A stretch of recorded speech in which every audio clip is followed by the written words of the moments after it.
Hello and welcome to the Emmy Awards. I'm your host, Emmy Cardinale, and this is my podcast where I talk about what I've been watching or rewatching once a week. If this is the first episode of mine that you stumble upon and you enjoy it, please feel free to follow me wherever you listen to podcasts so you can get notified when I upload a new episode.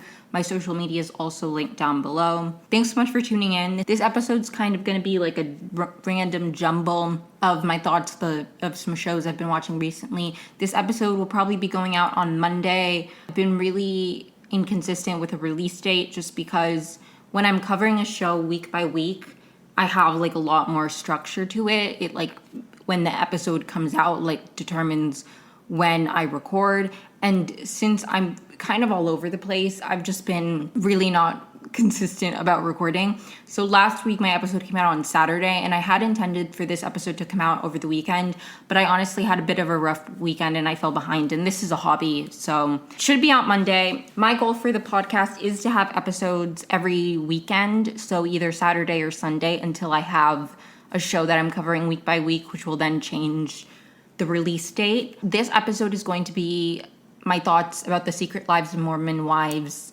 and also some thoughts on like Ghost Whisperer, and also I have some thoughts about like the Bachelor franchise. I'm just gonna kind of talk about some shows that are on my mind and like my thoughts on stuff like that. And next week it'll be a very similar episode where there's not going to be like a show that I'm recapping. I'm currently in the process of starting my Yellow Jacket season 3 deep dive. That will not be the next episode after this. Is there a chance it could be the episode after that? Maybe, but I anticipate 2 more episodes and then the Yellow Jackets deep dive. But I do think I should get that out sometime in June. But until then, I'm just going to be talking every week, debriefing on my thoughts on what I've been watching that week. So the main shows I watched that I wanted to talk about were The Secret Lives of Mormon Wives, and then I've been rewatching Ghost Whisperer. I'm going to start with Ghost Whisperer because I have less to say, and then I'm going to end with The Secret Lives of Mormon Wives. So if you don't care about Ghost Whisperer and you want to skip to The Secret Lives of Mormon Wives, feel free to do that. Timestamps will be in the description. Thanks so much for tuning in. It means a lot. So I started rewatching Ghost Whisperer. I mentioned this in my School Spirits season 2 deep dive. Check that out if you haven't already. I mentioned in my School Spirits season 2 deep dive that I had recently started rewatching Ghost Whisperer because I lost access to my family's Netflix account and I couldn't think of anything to watch, and I do have Hulu, and that's on Hulu, so I started watching that. I have seen Ghost Whisperer. I really wanted to watch something, and I literally started rewatching it when I was working on my School Spirits deep dive, so I think ghosts were just kind of on my mind and like the afterlife and everything. So I wanted to find something to watch, and I started rewatching Bones a few months ago, and I will still watch a Bones episode every once in a while, but I was having trouble like binging it because I was just not really in the headspace where like I wanted to binge a show, like a procedural show about murder the way Bones is. Like I just wasn't in the mood for that. I will watch a Bones episode every once in a while if I'm in the mood for that, but it's just like I'm not in the era of my life, and I'm not saying that it's like I'll never feel this way again, but I went through a phase of my life where I really enjoyed binging procedural dramas in that regard, like about murder or like, crime shows, and I enjoyed like binge watching crime shows. I really do not like binge watching crime shows anymore. Not true crime. I'm not into true crime at all. I don't consume true crime in the like entertainment sphere. Like I'm not interested in that, but in terms of like I loved Criminal Minds growing up, and I still like Criminal Minds. I just like I'm not in the, which I guess might be kind of silly because my favorite show is Yellow Jackets, and it does actually calm me down. Like one time I was dead ass. I was having a mental breakdown, and like I couldn't stop sobbing, and I just turned on the Yellow Jackets episode that I was on in my rewatch, and it was like a random episode in season 2, and immediately calmed down. Like I calmed down immediately. I don't know. There's something about Yellow Jackets that feels a lot more like abstract and like it's not paranormal, and I'm going on all these tangents, but that's the fun of this podcast. There's a different feeling for me when it comes to like things that feel like they could happen to me. Like there's just a different feeling I have watching a show like Yellow Jackets and all of the horrible things that happen to them, because there's this greater context of these women are going through a traumatic survival situation that caused all of the chaos.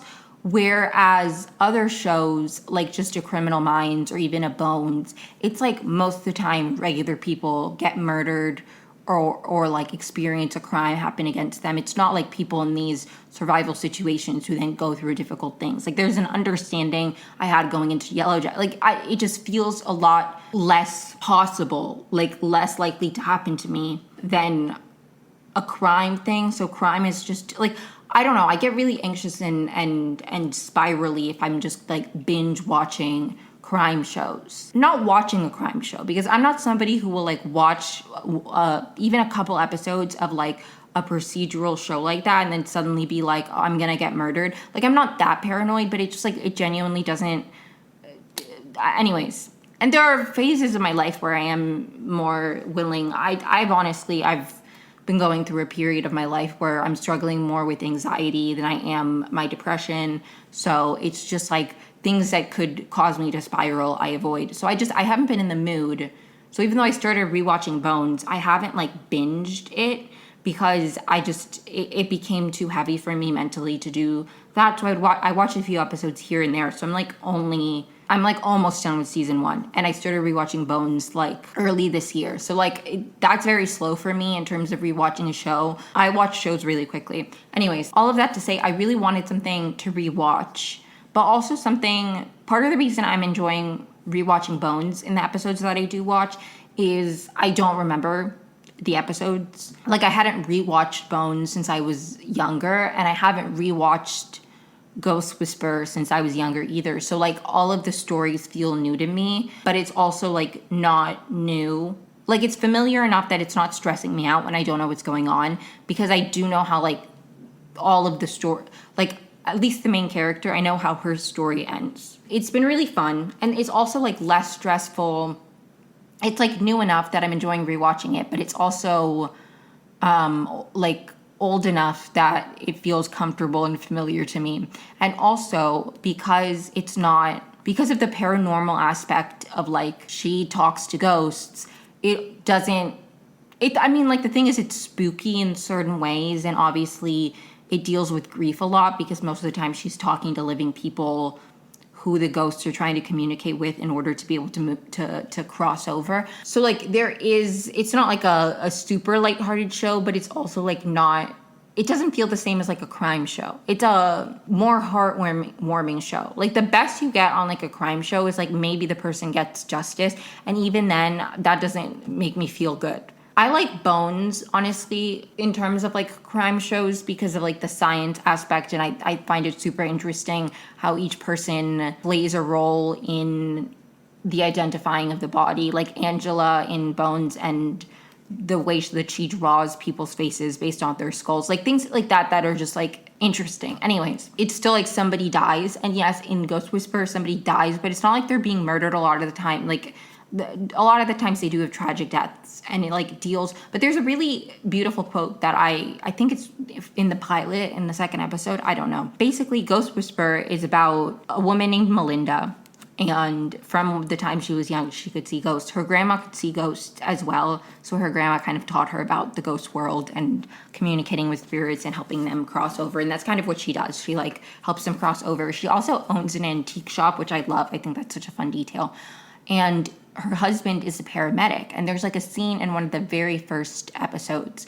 If it's not the pilot, it's like episode 2. Like it's right at the beginning of the show, where he's talking about how sometimes when he's on his job, like when he's working and somebody's like close to dying, he wants to save them, not just to save them, but also like when he's working, sometimes he views it as like preventing them from reaching Melinda, because he sees sometimes how much it weighs on her to communicate with spirits and to carry their feelings and to help them cross over and to feel their grief and try to communicate with the living people that they're trying to communicate with. Like it is a very emotional thing.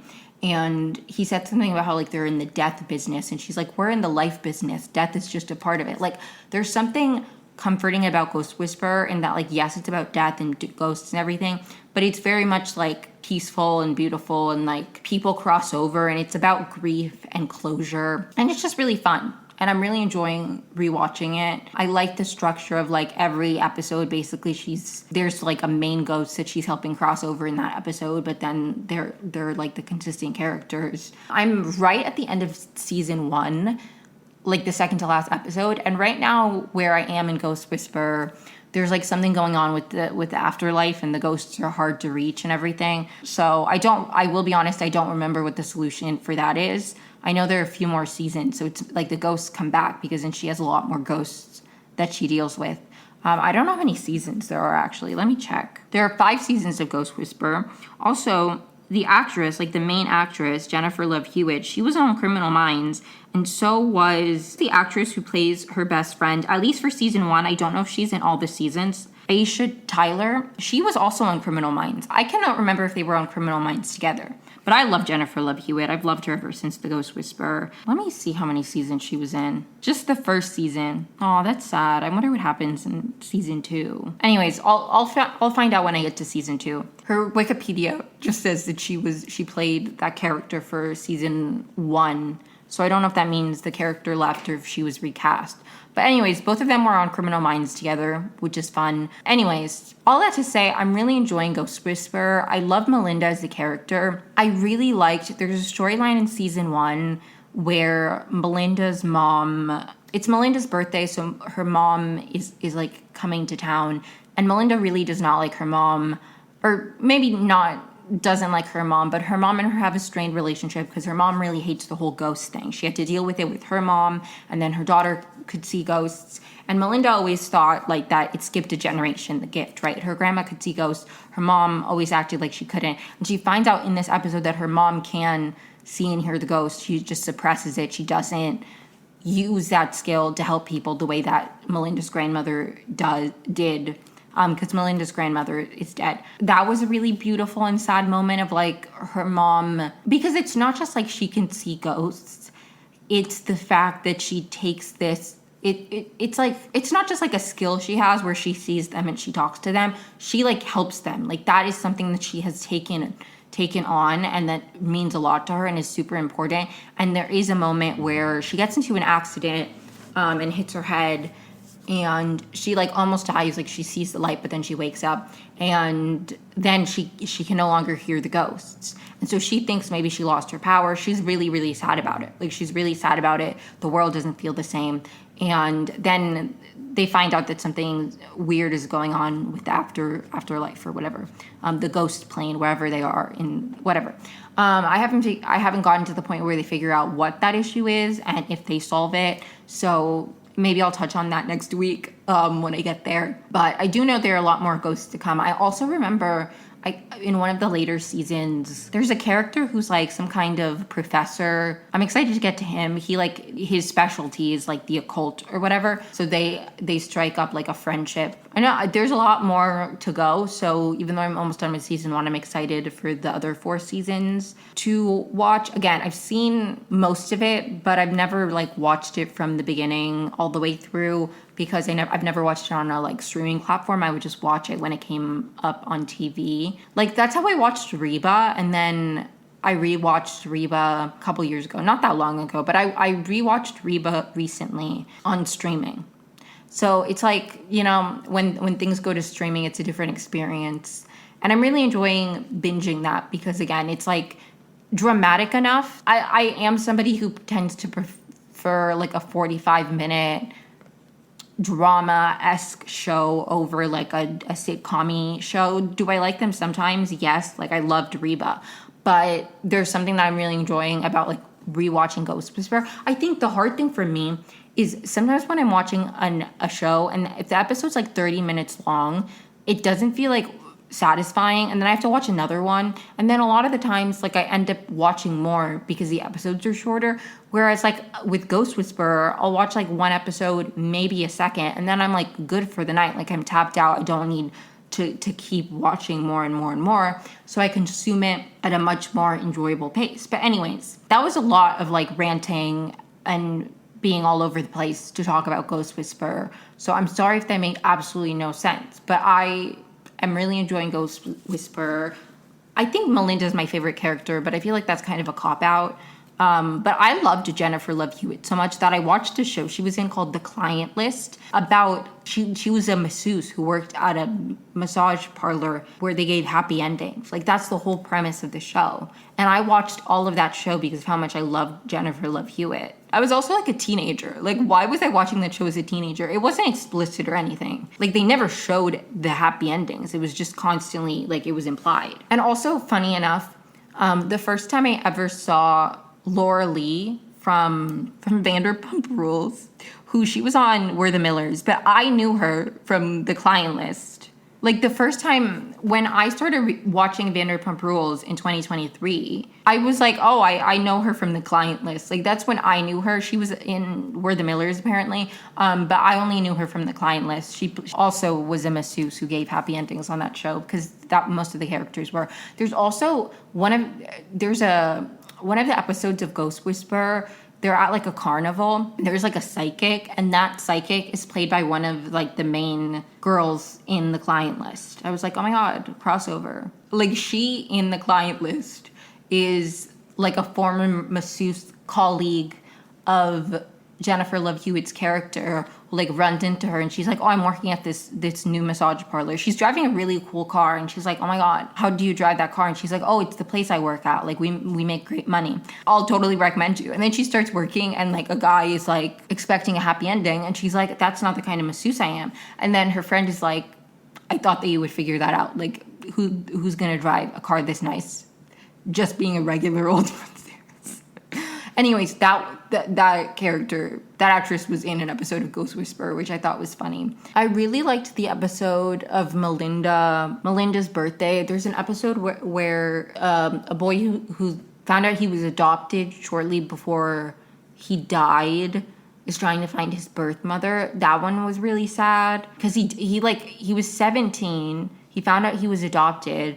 He got really mad at his adoptive mom, because he's like, why wouldn't you told me that I was adopted? Which, like, yeah, why didn't she tell him that he was adopted? And then he died, and he couldn't look for her before because you have to be 18 to like do a search for your birth parents without your parents' permission, obviously. Oh my God, that one was crazy though, because his birth mom had a daughter, like after, like, because she was a teenager, she gave her kid up for adoption, and then she had a child a little like later in her life, and that girl is now a teenager, and she is now pregnant, and so it was like this whole thing where at the end it was like, we don't know what's gonna happen with this baby, but whatever we do will be in the baby's life. Like, it's not going to be like what happened to you where you didn't have access to your family. Like, we'll make sure that this baby knows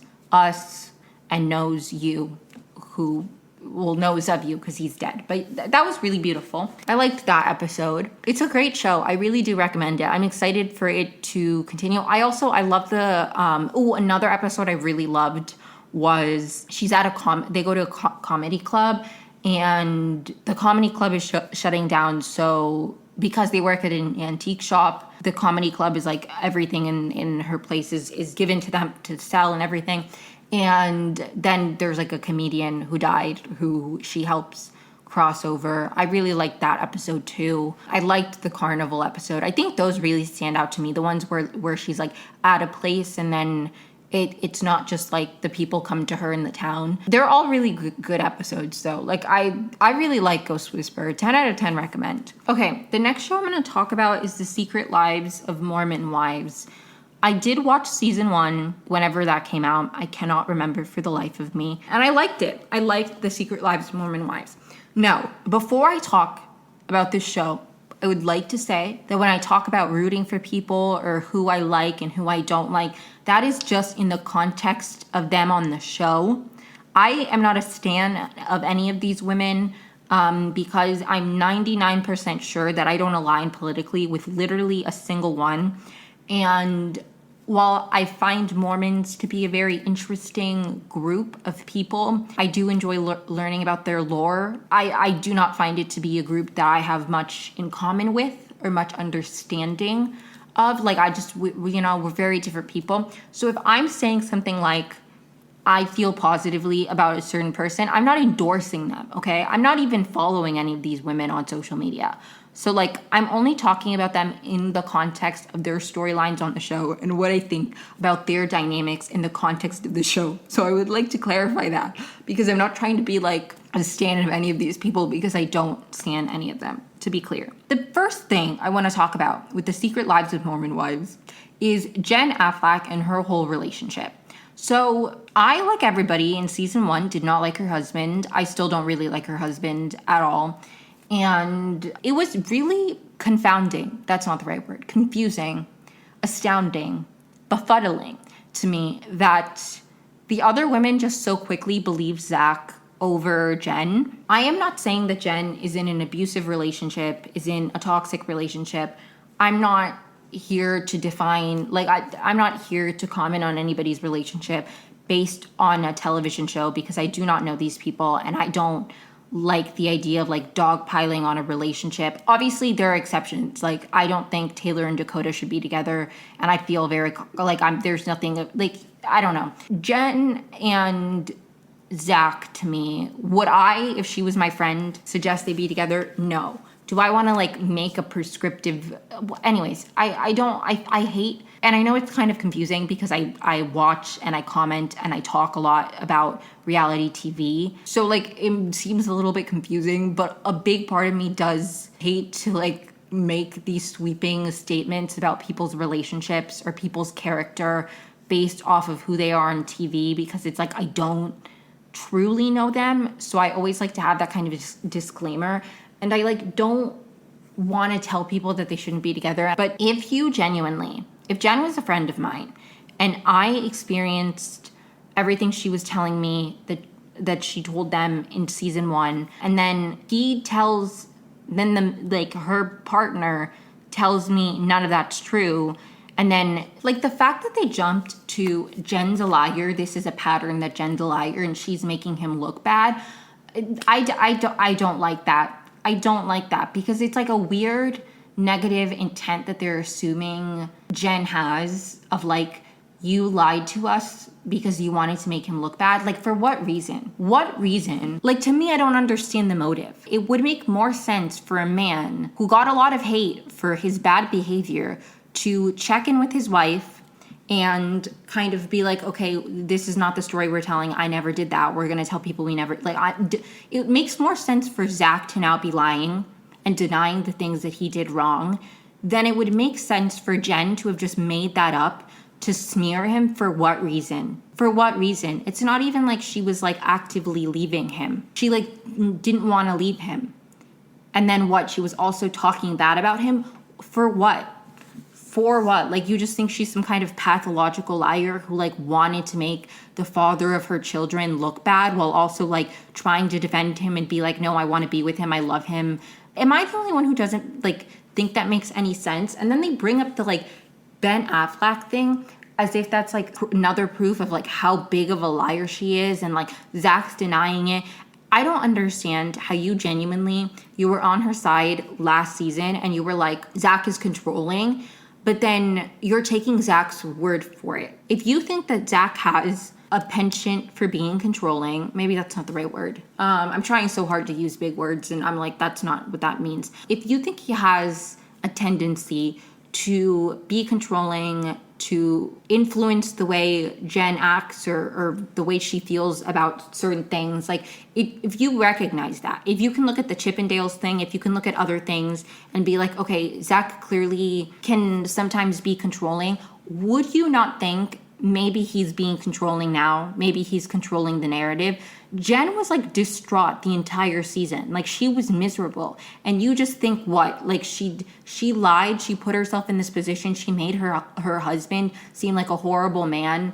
For what? Like, it makes no sense to me that the women so quickly were like believing Zach's version of events. And like, with peace and love, they talk so much about like mom talk, destroying the patriarchy, and that's why the Mormon church had problems with the show. You are not destroying the patriarchy. You are not destroying the patriarchy if you think that your friend might be in a toxic, controlling relationship and then you believe the man. and his version of events wholeheartedly. If you confront Jen with him right there, like they talked to him and he was like, none of that's true. I didn't gamble away the money that I gave. And then they asked her that question in front of Zach.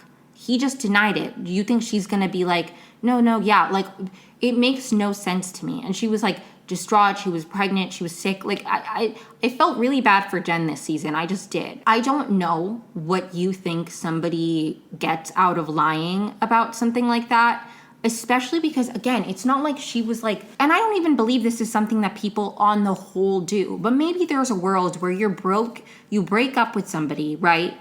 And you like hate their guts now. So you misconstrue or you exaggerate because every little thing to you feels heavier in a way it did when you were together and you loved them. What logical reason, unless you think she's just like this malicious, lying person who wanted to smear her, like it makes no sense to me. It makes no sense. It's like, what, then it's so Jen doesn't have to admit she's a problem in the relationship? What issues is Zach bringing up that she has in their relationship? It's not like she has some kind of big transgression that she has to cover up by painting him out to be the bad guy. Do you not realize that a manipulative, controlling man would shift the narrative to make his wife seem like the crazy one, seem like she's exaggerating in order to discredit her? Like, what are we? You guys are not destroying the patriarchy. You are falling right into its trap, quite frankly.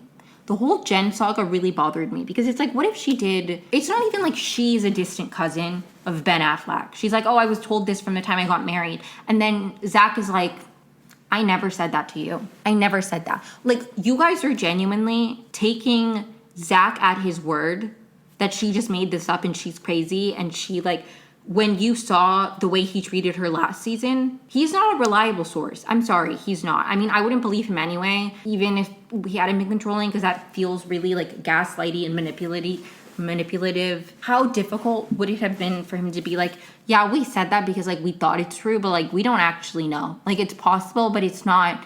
If we are relatives, we're distant relatives. He's not close to my family. Affleck isn't that common of a name, so like we're distant cousins. I don't know. For example, I am distantly related to Juan Pablo from The Bachelor. That man has no idea I exist. Like genuinely no idea I exist. He could not pick me out of a lineup.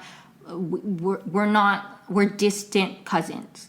I know for a fact we're related. Like I know my grandmother is related to whatever. Like I know that we're related, and my mom, it's on my mom's side of the family, and I know that my mom like knew some of the people in his family, like with his name, his last name. My mom has met some of them, I think. I don't know. My grandma definitely has. So like I know, I'm also Venezuelan, and obviously not every Venezuelan family, but my families are quite large. So there are even people who I'm like closer cousins to that are practically strangers to me. So Juan Pablo, even though he is related to me, like if we did a Ancestry.com thing, we'd probably show up on each other's. Even though that's true, that man is a stranger to me. Do I still tell people that all the time because I think it's funny? Yes. So like obviously on a significantly smaller scale, I understand the feeling. Like I saw people in the comments of TikToks being like, she's never met the guy. Like why was she claiming that? You guys do not understand what it means to be distantly related to some celebrity, okay? I personally do. Again, mine's an obscure celebrity who, like, unless you know The Bachelor, who the fuck knows Juan Pablo? But I do.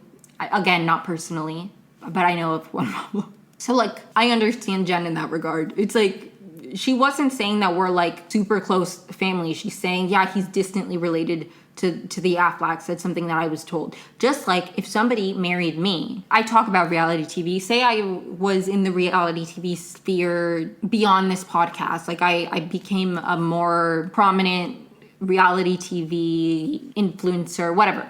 Like say I was in that sphere, so the people that I was around knew who Juan Pablo was, and I was like, yeah, I'm related to Juan Pablo because I think it's funny, like, and interesting. Imagine people being like, she's not related to Juan Pablo, she's never met him. It's like, I'm not saying that we're like super close, but like distantly we're related. Imagine I meet somebody and we're both fans of The Bachelor, so like that's cool to them, and then they start telling people, oh, I'm related to Juan Pablo now by marriage, and people are like, no, you're not. She's never even met Juan Pablo.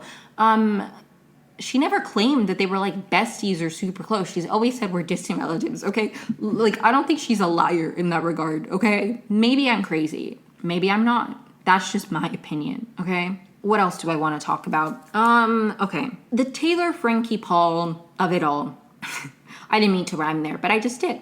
Anyways, I felt really bad for Taylor this season because her family was trying to push her so hard to be with Dakota. I don't know, because I've never been in a relationship and I don't have any kids. And I'm not saying that you should take the decision to break up a family lightly. Like, I'm not saying if you're married and your kids are going to be impacted that you should just, like, at the first sign of trouble, get a divorce. I don't know, okay? I'm not, who am I to give marriage advice or really my opinions on relationships? I'm nobody. But I don't understand this idea. I think there's an idea of grace and understanding and compassion and knowing that relationships take work and you're not going to automatically know everything about a person and, like, their triggers and, like, how they function in their daily lives. Whatever. I'm not saying that a relationship won't take some, like, adjusting. I don't think there's anything wrong with, like, a conflict in a relationship, right? I'm not saying that at any negative feeling you should bounce, but I don't understand tolerating being, like, mistreated by, like, somebody you're in a romantic relationship with. I don't understand, like, her parents were trying to be like, he's sorry that he cheated. I'm sorry, if that is, like, a boundary for you, if that's a red line, and you're like, if you cheat on me, like, I can't move past that, I don't think you should have to. I think people are allowed to have their boundaries. I think being cheated on is an extremely valid one that a lot of people have for extremely valid reasons. And I'm not saying that if you've been cheated on and then you worked it out, that that's, like, an unhealthy relationship. Again, to each their own. But I think being cheated on, or I guess in this case, they weren't technically together, but, like, she was having sex with him unknowing that he was having sex with other people. To me, that is, like, a boundary crossed, a completely valid one for her to be upset about. Because at the end of the day, it's not about, like, just the physical act. It's, like, the trust issue, you know? They also had it wasn't like that was the only thing that ever went wrong. They had a very unstable relationship. And then on top of it, he cheated and she can't, like, I don't know. I felt really sad for Taylor this whole season, because she was just, like, her family was telling her to give him another chance. And then her dad was trying to be like, what does it say about you that you, like, did this? Because she was like, we weren't together, but, like, he was coming over and having sex with me and then seeing her during the day. Like, how, like, and her dad was like, and what does that say about you that you were, like, having sex with him? Like, fuck you. To Taylor's dad, fuck you. Okay. Like, I felt really bad for her because a lot of the season she was just talking about, like, how bad she felt about herself. And, like, the way her parents were talking about Dakota and, like, pushing her to forgive him. Like, I felt really, really sad for her because it's like, you shouldn't have to. You shouldn't have to. Like, I wish she had more people in her life telling her, you didn't deserve to be treated that way. Even if they were thinking, like, hey, he's a good guy, and if you get there, we support you either way. I don't know. Maybe something. If you don't want to straight up say dump him, abandon the relationship. But the way they were pushing her to forgive him as if he did nothing to her was crazy to me. I do not think that they are a healthy dynamic. And I think the cheating is just a symptom of that. Like, they don't seem like they don't seem like they're in a good place. And I'm glad that, like, they're not going to keep pursuing it. And I wish her a healthier relationship in the future. But that made me really sad. Like, the way that everybody, like, again, going back to my disclaimer that I said before I started this section of the podcast of, like, I don't stand these people because they feel completely different to me. I don't understand this, like, bubble that these people live in, like this Mormon bubble. And not even that I grew up in a particularly, like I grew up Christian. Not that I had much, like, purity culture instilled in me because I wasn't really interested in relationships. So I don't know if my life would have been different if I was, like, actively interested in pursuing romantic relationships. And that was, like, something my parents had I don't think they would have, honestly. I don't think my parents would have been like, don't have sex before. Like, I don't even know. But that was, like, such a non-concern that it wasn't really a conversation we ever had. So I don't know if my life would have been different. But I just think that the community they're raised in and the focus on, like, staying together and, like, it feels so, like, unhealthy and, like, damaging. And, like, you guys are not fighting the patriarchy. You're just not. You're not. And you can tell because it's impacting your self-esteem. You should not feel like you're worthless or like you're a bad person or like you deserved to be treated on. Like, she says at some point, Taylor does, that she thinks that Dakota was, like, her karma. That was God punishing her, showing her how badly it felt to be hurt because of how she hurt her ex or something along those lines. Like, that's sad to me. You shouldn't have to feel like you deserve to be treated poorly because you made some bad decisions, because in a vulnerable state and like you hadn't fully healed from your divorce, you like jumped into something.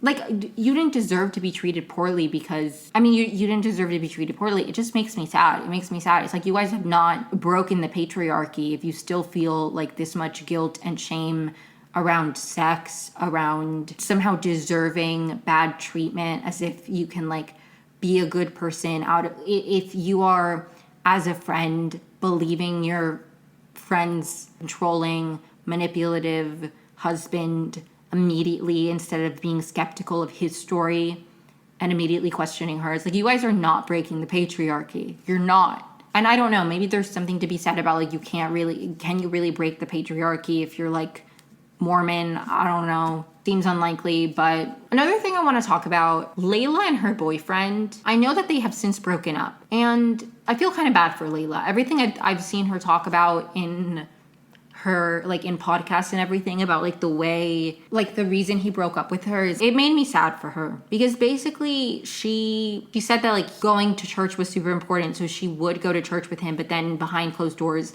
it's like very much that kind of vibe of like, you're not conservative enough for me, like you're not modest enough, but also let's have sex. Like, that was kind of like the vibe I think she was trying to explain, of like, he took issue with her not being as conservative as him, but then also like wasn't, you know, which is fair. It's like, you know, again, not very religious purity culture of like, no sex before marriage, but then you have sex before marriage, but then it's like, you're not somebody I can marry because we're having sex, you know? I guess that was all I really had to say about Layla. Oh my God, there was a point where there's conflict between Taylor and Demi, sorry. There's conflict between Demi and Taylor, which I'll get to in a second, because I have a lot of thoughts about that. But Layla at some point like tries to step in, but then she also like doesn't. That was interesting to me. Basically, I couldn't even tell you, because I don't remember like what the inciting incident of their beef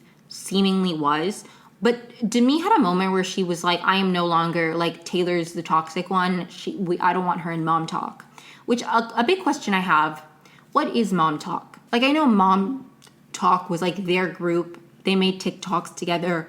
But now what is Mom Talk? Because Mom Talk is clearly like, it's not like you're in the cast of the show. The Secret Lives of Mormon Wives cast, and then Mom Talk, the group. Is it just like the clique? Is it like you're part of like a collaborative project? Because I don't really, like, what is Mom Talk? Like, they're like, Mom Talk stands for this, Mom Talk. It's not like you have an organization. It's not a fucking nonprofit. What the fuck does Mom Talk stand for? It's moms on TikTok. What do you stand for?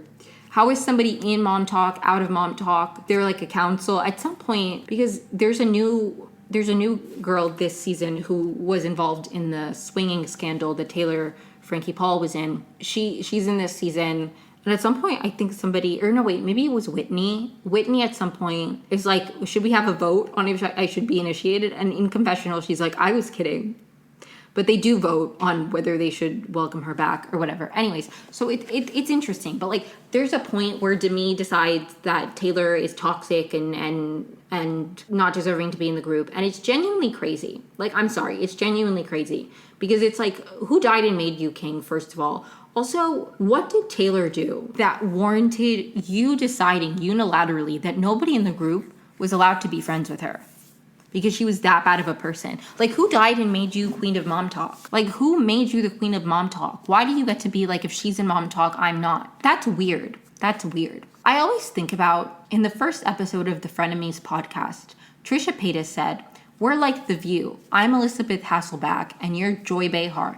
And like, we fight, but we still have to come in and do our jobs. Is reality television not like The View in many ways? Isn't it not? And I would like to say that, because I don't want to sound inconsistent based off of other things I'm saying. I'm not saying that you have to film with people who've caused you great harm and like disregard your boundaries for the sake of a TV show. I'm not saying that at all. If Demi never wants to be in a room with Taylor, I don't think she has to.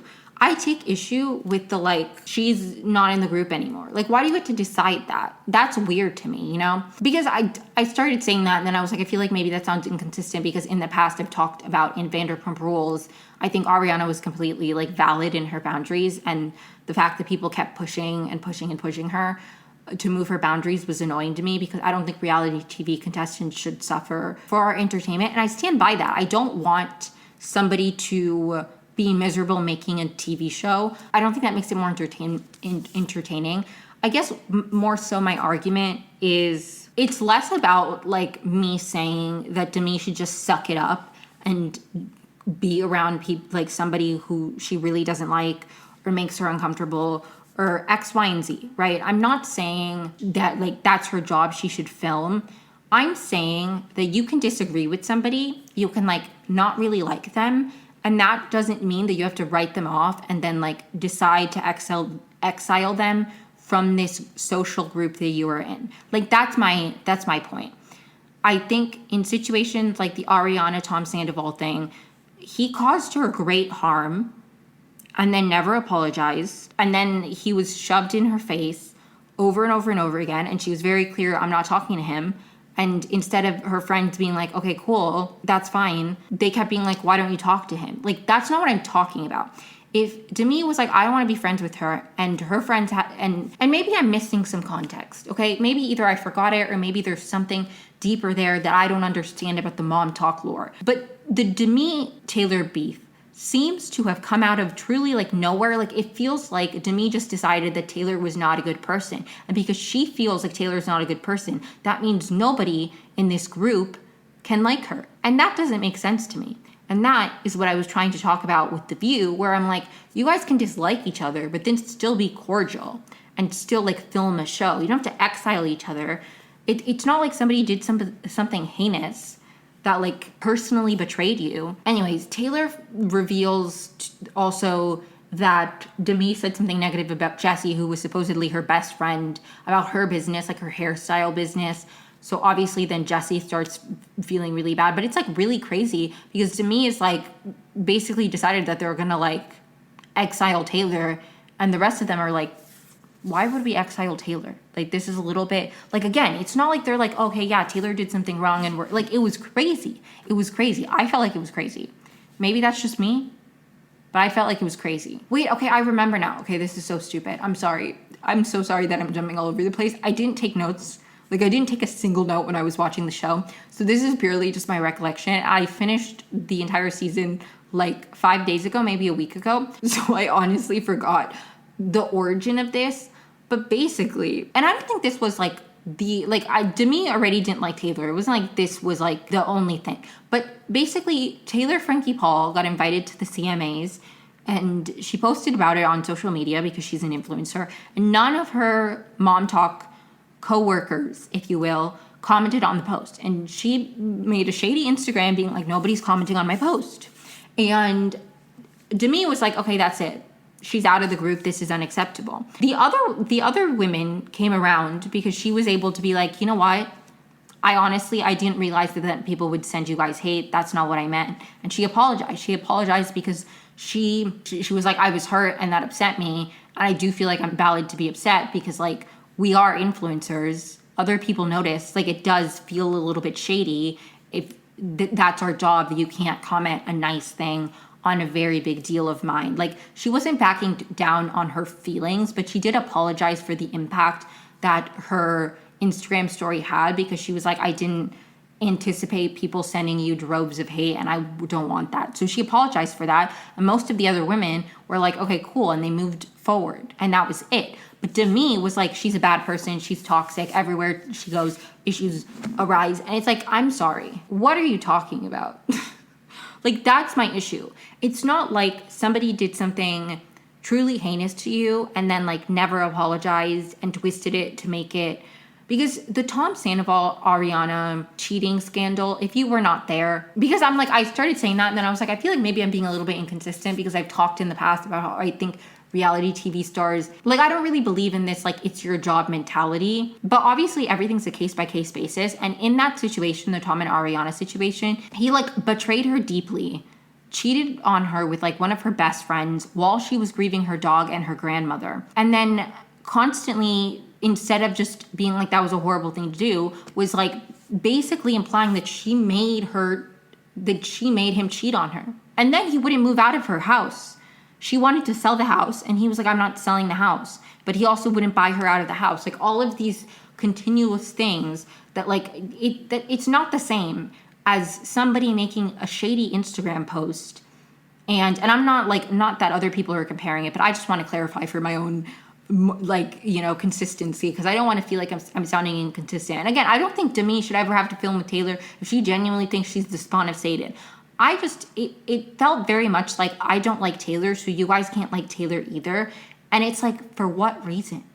Because she made like a shady Instagram post? Can we please be fucking for real? Because like Jen's controlling husband told you his side of the story and you immediately started calling her a liar. And probably if somebody called you out on it, you would be like, no, I think there are significantly worse things that Demi has done that, in my opinion, would be more like, I don't want to be friends with somebody like that, than what Taylor did in that instant. And I'm not talking about Taylor's flaws in her relationship, and like I'm not talking about Taylor's past and other bad things Taylor's done, because she remained friends with Taylor throughout that. It was the fact that like it was like this was where she drew the line. She was like, Taylor's toxic, and it did feel very much like a power play of like, I want to be the queen of mom talk. And like it didn't feel like she genuinely was like hurt and wronged by Taylor and like was like drawing a boundary and then was like, if you guys care about me, please, like, it wasn't like that. It was like, she's a bad person. I think she's a bad person. So we all need to think she's a bad person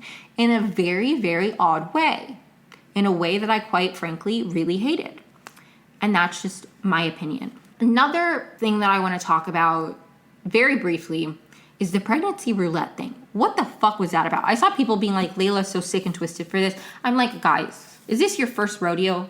That was not Layla's idea. That was 100% production's idea. And Layla did confirm that it was production's idea. And I'm like, obviously. You think Layla just thought, oh, let me do pregnancy roulette? No. The producers knew that at least one of them was pregnant.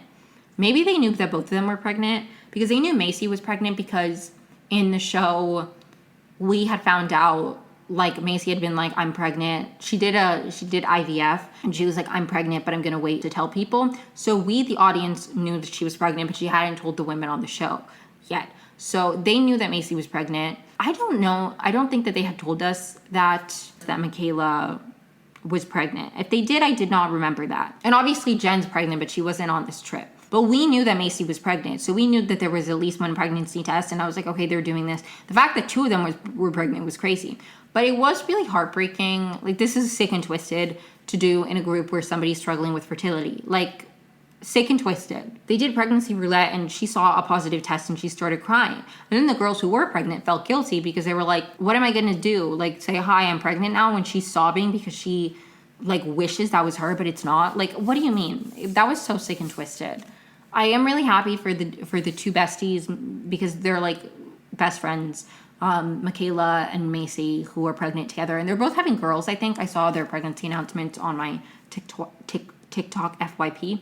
So congrats to them. I hate Michaela's husband. Not that I really like any of the husbands, but I really do not like Michaela's husband. I don't like Jen's husband. I do not like Dakota. I don't like Michaela's husband. Whitney's husband was on Tinder last season. I don't really care about him. He had a really nice moment, because there was I think it was Thanksgiving. There was a really emotional conversation where Taylor, I wish I remembered if this was before. I think this was before the CMAs, which then prompted the whole Taylor's a bad person thing, which makes it even crazier, because during Thanksgiving, like, they had a heart-to-heart where Taylor opened up about, like, feeling like she deserved to be treated poorly, and like all these really sad things about how she, like, all these negative feelings she has about herself because of her relationship with Dakota and everything. That made me really sad. And then Whitney's husband had, like, a nice moment where he talked about, like, being in a low place, but like his relationship with Whitney, and that was sweet. I know nothing of the man. I don't know. That was sweet to me. Like, that was a heartwarming moment. So I don't hate him as much as the other men. Michaela's husband, okay, the reason I hate him is because she was sexually abused as a child. Her mother didn't believe her. And I think she either moved out at 15 or I don't know. But then she got pregnant at 16 and this man was 21. So I don't like him. I don't like him. I do not like him at all. That is a line that I have. I do not fuck with 21-year-olds who are sleeping with teenagers and getting them pregnant. And also it feels like it would be wrong regardless, but it feels especially icky because of her past, because people who have been victimized are often more vulnerable to be re-victimized and re-traumatized. And that just makes me sad for her. I do not like that man at all. Okay, a very brief moment that I really liked. I think this was during the Thanksgiving. They did a Great Mormon bake sale, or not bake sale, baking contest. That was really fun.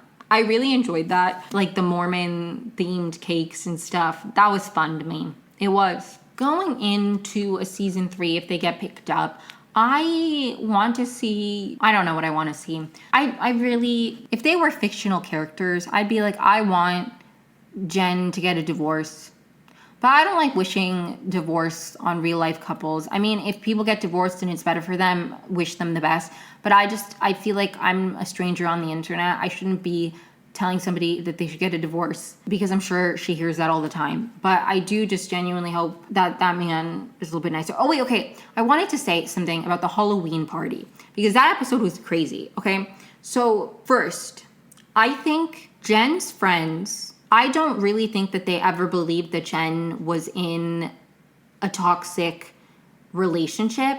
And if they did, then they failed to grasp the ways, or maybe they do, and they just again, low-key, that's the patriarchy, anyways. Because if you genuinely are Jen is in this relationship and he is a controlling man, then one, why did you believe him when he just spun you a story and then Jen reluctantly was yeah, no, I lied. I don't believe that she lied. I believe that he convinced her to change their stories. That's my opinion, okay? First of all. Second of all, if he genuinely, you saw how he reacted, he literally said to her when she said, I'm going to go to Chippendales, being a single mom to 2 kids is going to be really hard. Why would you dare to even the fact that they thought that it would be funny to do a prank where they have Chippendales dancers and it's not just random Chippendales dancers, it's also the husbands, right? Dance. That was a whole nightmare. That made me really sad for Jen. And then the fact that they kept being Jen knew the whole time. It's again, you guys are missing a very big thing there where there is a chance.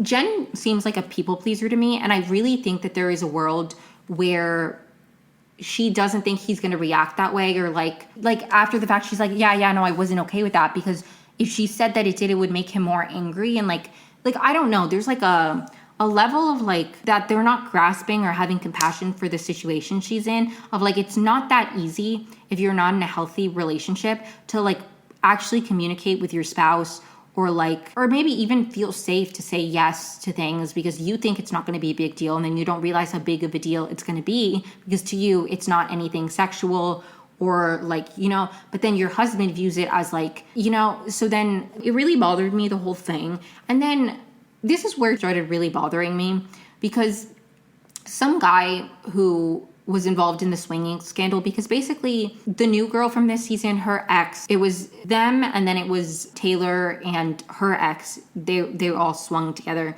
and he's here, and apparently he had fallen for Taylor after the fact, and she had told him that she had a sex dream about him or whatever, and that really hurt her friend's feelings.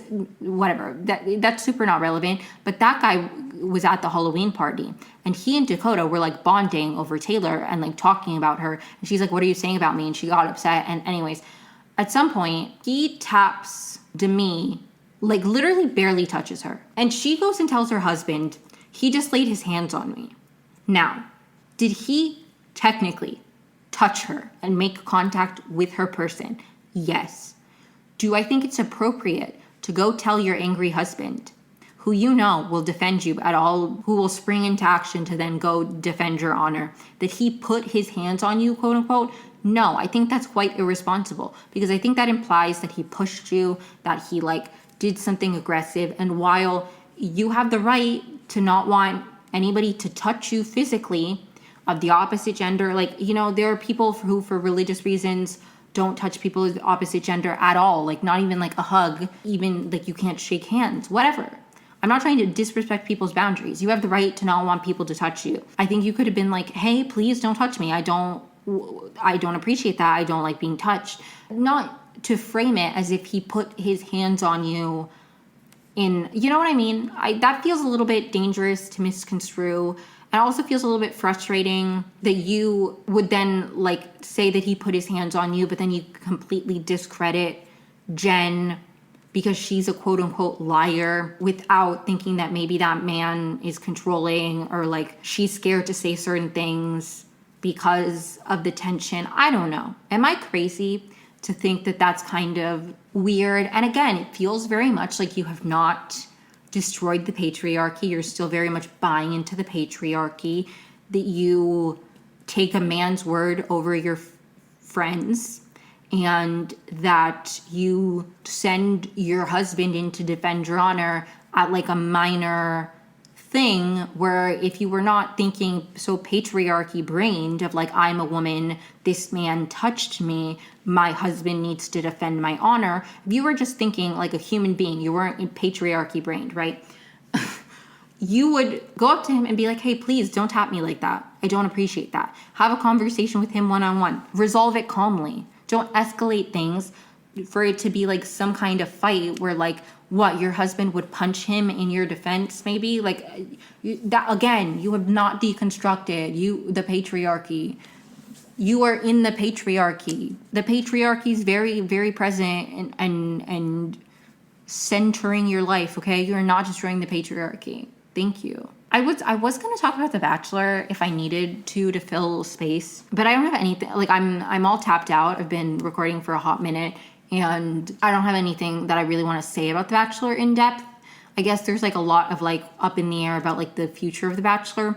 So I'll talk about that at a later date. I guess maybe when Paradise starts airing, I'll share my thoughts on like if the season's good, if that means, because right now basically the brief little thing I wanted to talk about with The Bachelor is that like there is no Bachelorette season or Bachelor season that's being filmed this year. They haven't canceled it, but they haven't like renewed it yet. So like Paradise is really going to determine if things go well or not. So that's very sad to think about, but I'll touch on it later because we do know we're getting Paradise at least. One thing I want to say about Paradise that I find annoying, Carolina's not on it. Unless she lied on social media, but she was posting about like what I would wear if I went on Paradise. So again, unless she was lying, I don't know if she's on Paradise. And that's quite sad to me because I love Carolina. But anyways, I'll talk about that, I guess, when Paradise is airing and things are a bit more clear. But I was like, you know, if I don't talk long enough about the secret lives of Mormon wives, I could have a brief segment of The Bachelor. But I don't need to because I talked for a long time about the secret lives of Mormon wives. I do enjoy the show. I am a fan of the show. Am I a fan of these women? No, I'm not. I enjoy them as television personalities. I will not be giving them my money beyond that. I wish them the best in destroying the patriarchy from within the Mormon church. I think they're making great strides. I say all this very jokingly.